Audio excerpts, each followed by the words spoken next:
I'm here today with a manhwa recommendation. It's called This Villainess Wants 80 Wars, also known as Survive as the Hero's Wife. It's pretty old. It's one of the original stories. What I mean by original, when the transmigration historical romance genre started gaining a lot of popularity in manhwa specifically, because I think it was already a thing for a while in Japanese manga, but when everyone started reading those historical romance manhwa, that was one of the first popular ones that everyone knew about. And I started reading it when it was actually still ongoing. There was about 40 chapters when I started reading it. So I read those 40 chapters and then I decided to wait until the entire thing comes out to finish reading it. And then I did wait. The whole thing came out, and then it took me several months to actually get to it and read it from start to finish again. And after that, it took me several more months to start making this video. I say several months, I think it's been like a year or maybe more, because I started reading it like when it came out. I don't know, what was it, 2008? I don't know. But anyways, if you've been into this genre for a while, then you probably have heard of it. If you haven't, then it's definitely a story I recommend. And that is for a few reasons. Couple notes here. Oh yeah, let's start with the synopsis. So the female lead gets transmigrated into a novel that she read as a villainess who was going to die by the end of the story. So she decides to be nice to the male lead, because the reason she died in the story, in the original story, was because she was mean to the male lead. So she decides to be nice to the male lead and then leave him when the time comes, and that would be her happily ever after.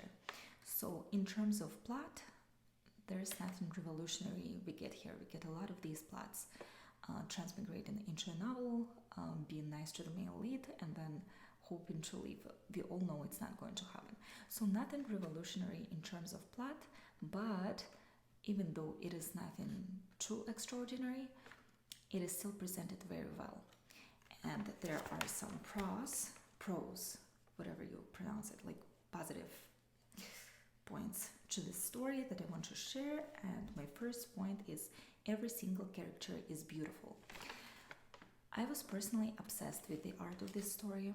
Some people said that it's too generic, nothing special. For me, it was very, very pleasant. I did not feel like it was generic.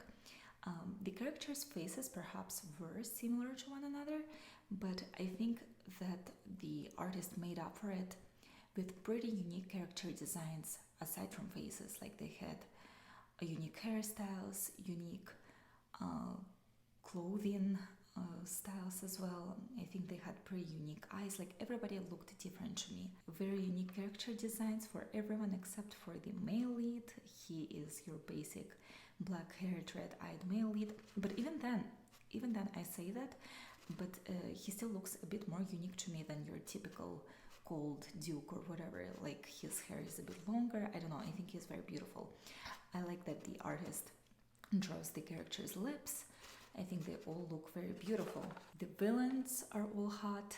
The original female lead is hot. Every single dude is hot. And ironically, I think the least beautiful person is our female lead, which she looks a bit basic to me compared to everyone else in this story. The fact that everybody is beautiful leads me to my next point, and that is, even though every single guy is hot, it is not a reverse harem. I don't even remember then if there is a second male lead. I think there was one that is, like, it wasn't anything too deep. There wasn't a lot of drama around it. So every single dude is hot, but it is not a reverse harem, which is really rare in these kinds of stories. Usually the girl transmigrates into a story, and then every single guy who looks even remotely attractive is going to be her potential love interest. His world is going to revolve around the female lead. His sole existence is for the female lead. It's not like that here at all, which is really refreshing. The second one, a strong friendship between the female lead and the original female lead. I thought this was amazing.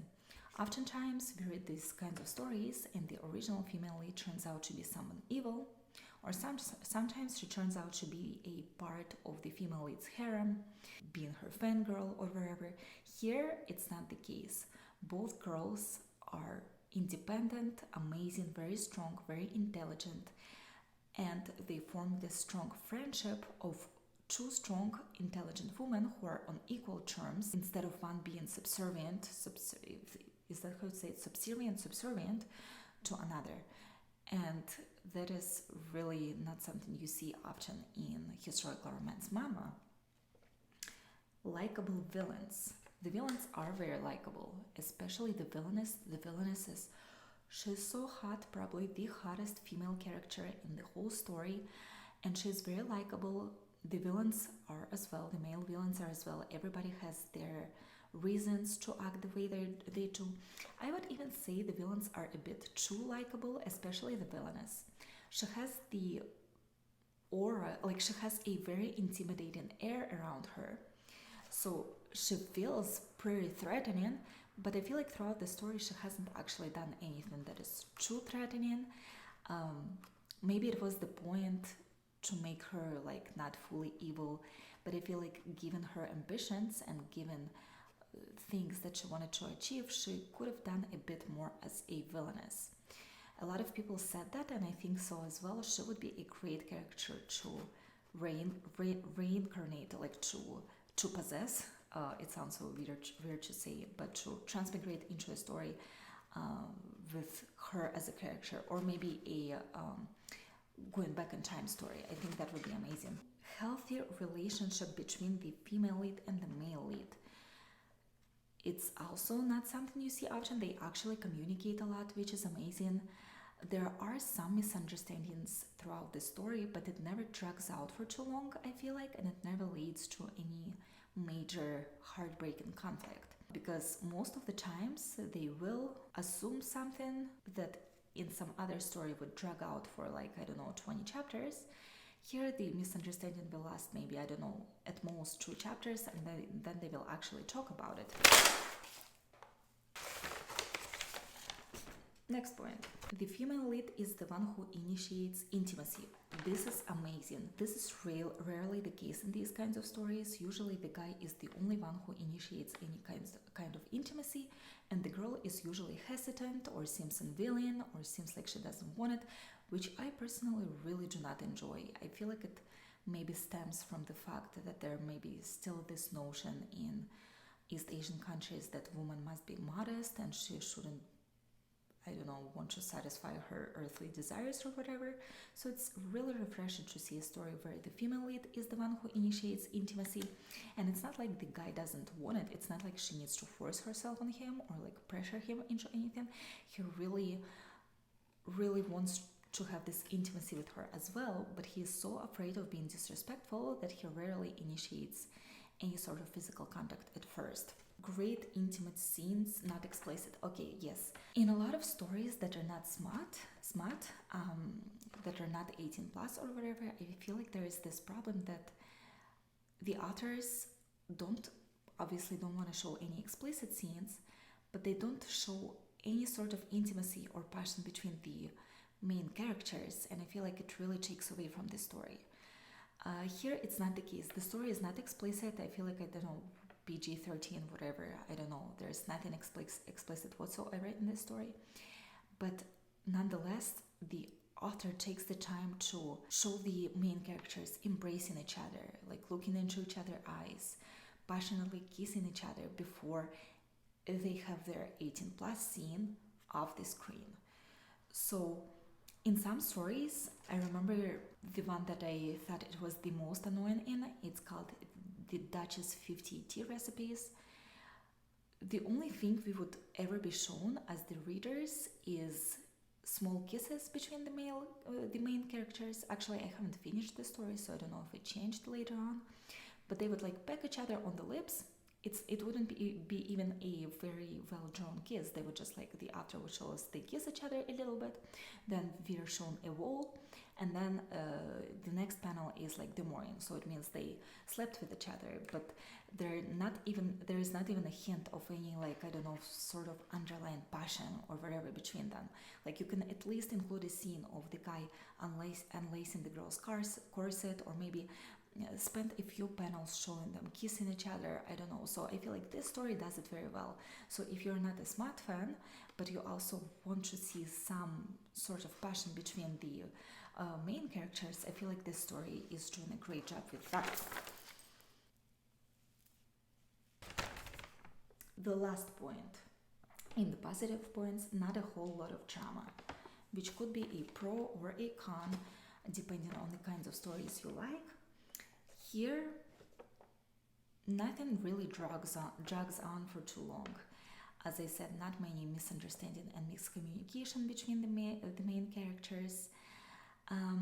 There's not, like, in some stories, it seems like the conflict is about to get resolved, but there is another conflict coming out of nowhere, and then it drags on for another 50 chapters, or a different villain will be introduced.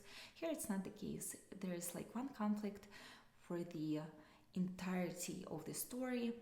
At the very end, it seems like the author was about to do like this annoying twist where the characters are about to have their happily ever after, and then something like is about to happen out of nowhere, but it didn't drag on for too long. It was only a couple of chapters. Again, nothing in the story drags on for too long.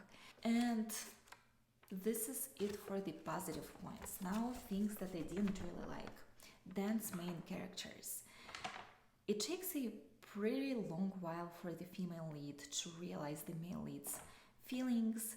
Once they do get together, the male lead is the one who is Dan's, and he is afraid of doing anything intimate with the female lead because he's afraid of being disrespectful. A lot of people found this annoying. I personally didn't, compared to some other stories. I didn't feel like it dragged on for too long.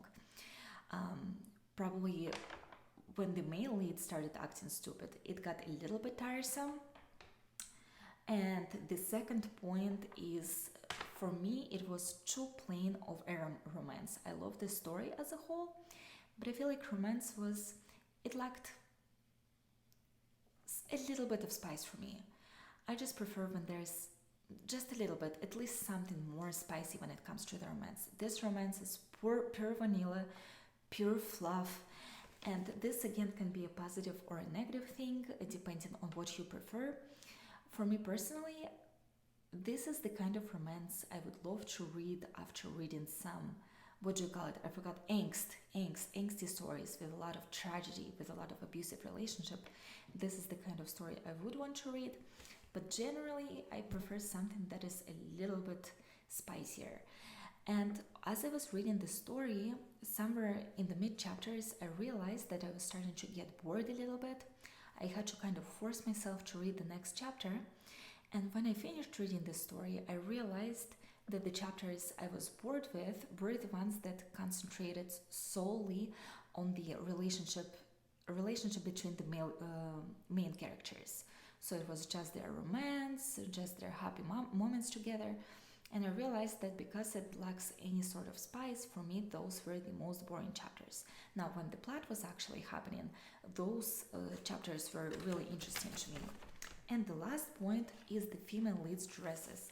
They are full and hideous, probably the ugliest dresses I've seen in any manhwa. Not the ugliest, I've seen a couple of other ugly dresses.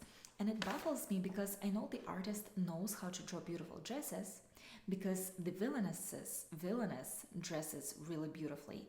The original female lead dresses really beautifully, but our female lead gets dresses that are pretty ugly in my humble opinion. This is the last point, so I'm not even going to put it back on. This is upsetting. It looks so pretty, and now I'm blending with the wall. But this was the last point I had to make. I give this story a 9 out of 10. Not the kind of story I normally would give a 9 to. Normally, for me, 9 stars is a story that I can't stop reading at all. I have to. It always keeps me on my toes or wherever.